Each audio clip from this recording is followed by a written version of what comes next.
ಎಲ್ಲರಿಗೂ ನನ್ನ ನಮಸ್ಕಾರಗಳು. ನನ್ನ ಹೆಸರು ಶಿವಕ್ಕ ಅಂತ ಹೇಳಿ. ನಾನೊಂದು ಹೊಸ ಕಥೆನ ಶುರು ಮಾಡ್ತಾ ಇದ್ದೀನಿ. ಅದಕ್ಕೆ ನಿಮ್ಮ ಪ್ರೋತ್ಸಾಹ ತುಂಬ ಮುಖ್ಯ.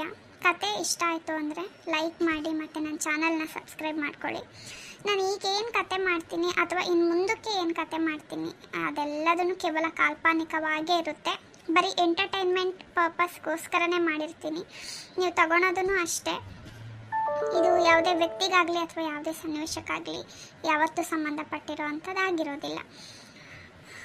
ಈಗ ನಾನು ಈ ಕಥೆಯಲ್ಲಿ ಬರುವಂಥದ್ದು ಪಾತ್ರಗಳನ್ನ ಹೇಳ್ತಾ ಹೋಗ್ತೀನಿ. ಮೊದಲನೇದಾಗಿ ನಾನು ಒಂದು ಕಿರಾಣಿ ಅಂಗಡಿ ಹಾಕ್ಕೊಟ್ಟಿದ್ದಾರೆ ನನ್ನ ಮಗ ಮತ್ತು ನಮ್ಮ ಯಜಮಾನರು ಸೇರಿ. ನಾನು ಕಿರಾಣಿ ಅಂಗಡಿಲಿ ಇರ್ತೀನಿ. ಅಲ್ಪ ಸ್ವಲ್ಪ ವ್ಯಾಪಾರ ಆಗುತ್ತೆ, ಪರವಾಗಿಲ್ಲ. ಹಳ್ಳೀಲಿ ಗೊತ್ತಲ್ಲ ನಿಮಗೇನೆ. ಆದರೂ ಬಂದು ಜನ ಎಲ್ಲ ತಗೊತಾರೆ, ವ್ಯಾಪಾರ ಆಗುತ್ತೆ ಹೆಂಗೋ. ಆಮೇಲೆ ನಮ್ಮ ಮನೆಯವರು ರೈತ, ಲಿಂಗಣ್ಣ ಅಂತೇಳಿ ಅವ್ರ ಹೆಸರು. ಒಳ್ಳೆ ದುಡಿಮೆಗಾರರು. ನನ್ನ ಮಗ, ಮೊದಲನೇ ಮಗ ರಾಘವೇಂದ್ರ ಅಂತೇಳಿ, ಮತ್ತು ನನ್ನ ಎರಡನೇ ಮಗ ರಾಜೇಶ ಅಂತೇಳಿ. ನನ್ನ ಮೊದಲನೇ ಮಗನೂ ಕೂಡ ಅವ್ರ ತಂದೆಗೆ ಸಪೋರ್ಟ್ ಮಾಡ್ತಾನೆ, ಹೊಲದಲ್ಲಿ ದುಡಿತಾನೆ ಚೆನ್ನಾಗಿ. ಆಮೇಲೆ ನನ್ನ ಎರಡನೇ ಮಗ ರಾಜೇಶ, ಅವನು ಕೂಡ ನಮ್ಮ ಹಳ್ಳಿಯಲ್ಲಿ ಒಬ್ಬ ಶಿಕ್ಷಕನಾಗಿ ವರ್ಕ್ ಮಾಡ್ತಾ ಇದ್ದಾನೆ. ತುಂಬ ಹೆಮ್ಮೆ ಆಗುತ್ತೆ. ನನ್ನ 2 ಗಂಡು ಮಕ್ಕಳು ತುಂಬ ಜವಾಬ್ದಾರಿ ತಗೊಂಡು ಅವ್ರ ಜೀವನನ ನಿಭಾಯಿಸ್ತಿರೋದು ನೋಡಿ. ಅವರಿಬ್ಬರಿಗೂ ನಾನು ಮದುವೆ ಮಾಡಿದ್ದೀನಿ. ಒಳ್ಳೊಳ್ಳೆ ಹುಡುಗಿರೇ ಬಂದಿದ್ದಾರೆ. ಮೊದಲನೇವಳು ರಾಮಕ್ಕ ಅಂತೇಳಿ, ತುಂಬ ಕೆಲಸ ಮಾಡ್ತಾಳೆ, ಮನೆ ಜವಾಬ್ದಾರಿನ ಹೊತ್ಕೊತಾಳೆ. ಆದರೆ ಇನ್ನೂ ಕಲಿಯೋದಿದೆ, ಕಲಿತಾಳೆ, ಪರವಾಗಿಲ್ಲ. ಇನ್ನು ಎರಡನೇ ಸೊಸೆ ಬಂದು ಸಿರಿಜಾ ಅಂತ ಹೇಳಿ, ಅವಳು ಸ್ವಲ್ಪ ಕೆಲಸದಲ್ಲಿ ಕಳ್ಳಿ, ಆದರೂ ಪರವಾಗಿಲ್ಲ, ಮಾಡ್ತಾಳೆ. ಇನ್ನು ಈಗ ಅಷ್ಟು ಬರಲ್ಲ, ಮುಂದೆ ನೋಡಬೇಕು ಇನ್ನು ಏನು ಮಾಡ್ತಾಳೆ ಏನು ಅಂತ ಹೇಳಿ.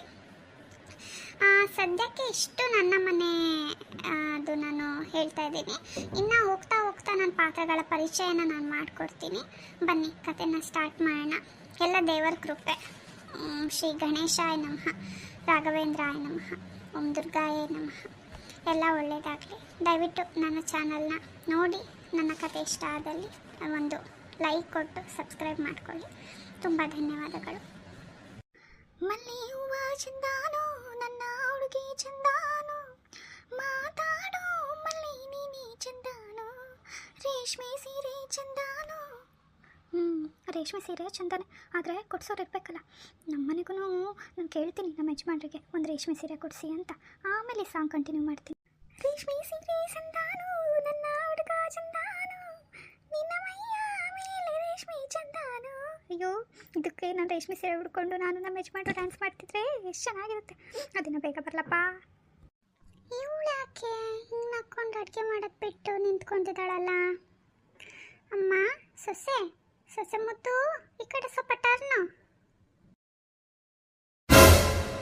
ಅತ್ತೆ ಬಂದ್ರಾ? ಬನ್ನಿ. ನಾನು ನಕೋಂತ ಅಡುಗೆ ಮಾಡ್ತಿದ್ದೆ ಅತ್ತೆ, ನಕೋಂತ. ನೀವು ಹೇಳ್ತಿದ್ದಲ್ಲ ಯಾವಾಗಲೂ ಮೂಗು ಗಂಟೆ ಇಟ್ಕೊಂಡು ಕೆಲಸ ಮಾಡ್ತೀಯಾ ಅಂತ, ಅದಕ್ಕೆ ನಕೋಂತ ಮಾಡ್ತಿದ್ದೆ. ಏನು ಬೇಕು ನಿಮ್ಗೆ? ಏನು ಬೇಕು ಹೇಳಿ? ಕಾಫಿ ಬೇಕಾ, ಟೀ ಬೇಕಾ, ಹಾರ್ಲಿಕ್ಸ್ ಬೇಕಾ, ಬೋನ್ವಿಟಾ ಬೇಕಾ?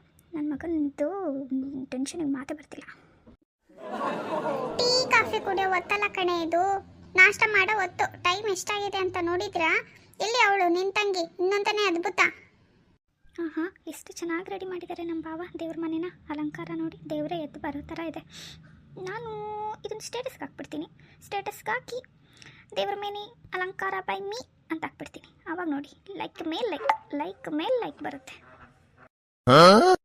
ಓ, ಅಂತೂ 11 ಗಂಟೆ ಆಯಿತು ಅಂತ ಆಯಿತು.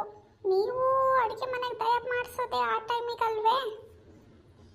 ಇನ್ನು 12:30 ಆಗಿರುತ್ತೆ ಅಂದ್ಕೊಂಡು ಬಂದರೆ ಇದೇನೇನು 11 ಅಂತಿದ್ದಾರಲ್ಲ.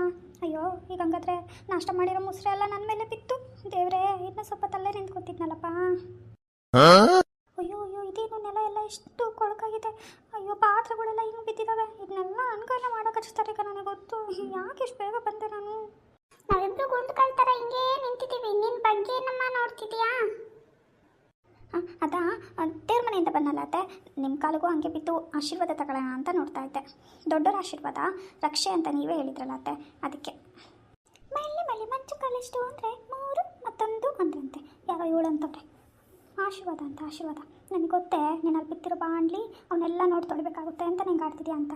ಇವತ್ತು ನೀನೇ ತೊಳಿಬೇಕು, ತೊಳಿಲೇಬೇಕು. ಆಶೀರ್ವಾದ ತಾನೇ, ಯು ಡೋಂಟ್ ವರಿ, ನಾನು ಮಾಡ್ತೀನಿ. ಆದರೆ ಇಲ್ಲಿ ಗೊತ್ತಿರುತ್ತೆ ಒಂದು ಸ್ವಲ್ಪ ಮುಸ್ರೆ, ಒಂದು ಸ್ವಲ್ಪ ಕಸ. ಹೊಡೆದ್ಬಿಡಮ್ಮ, ಹೊಡೆದು ಬನ್ನಿ.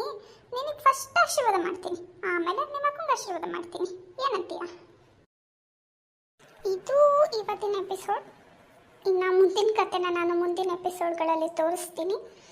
ನಿಮಗೆ ಈ ಕತೆ ಇಷ್ಟ ಆಗಿದ್ರೆ ಲೈಕ್ ಮಾಡಿ, ಶೇರ್ ಮಾಡಿ ಮತ್ತು ಸಬ್ಸ್ಕ್ರೈಬ್ ಮಾಡ್ಕೊಳ್ಳಿ. ತುಂಬ ಥ್ಯಾಂಕ್ಸ್. ಮತ್ತೆ ಸಿಗೋಣ ಮುಂದಿನ ಕಥೆಯಲ್ಲಿ.